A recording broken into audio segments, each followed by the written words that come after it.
Mitoetra ny fitsidiham-pahatra izay ataon'ny pasteur Mayol André Christian Dieudonné filoham-panorona ny Tokos FM na ny Gideona fandresena ny fahatrana eto Madagasikara satria dia ny tanàna Tomasina indray no notsidihany. Maro ireo olona niandry ny tafa sy fampiresaka aminy. Nisy araka izany fiorana tamin'ireo tangalamena eto Tomasina sy ireo fikambanana mpianatra eny amin'ny Université Bargadimy ary karazana fikambanana samihafa ny alarobia 12 Novambra taona 2024.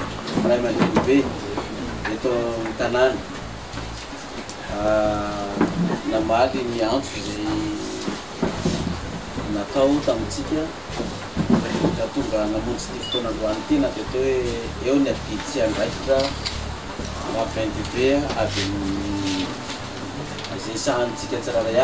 Maro ihany koa ny eto Tomasina no te hafantatra ny fandaranasany ny amin'ny maha-kandidao ho filoham-pirenena azy amin'ny taona 2024. Fandresena ny fahatranana no tanjona raha nambaran'ny pasteur Mayol. Resy latra araka izany ireo olona izay tafaresaka tamin'ity filoham-panorona ny Tokos FM ity ary vonona ny fanampy amin'ny fanarenana ny Madagasikara.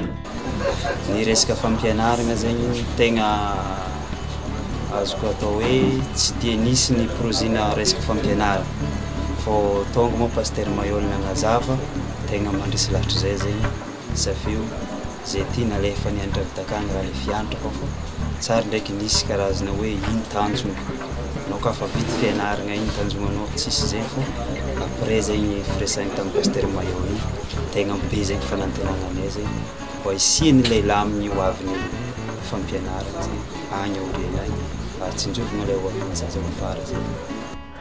Pasteur Mayol moa dia vonina trany hifanakalo hevitra amin'ny rehetra ary tsy manavaka na antoko politika na antoko-pivavahana samihafa na ny mpandala ny fampandrazana.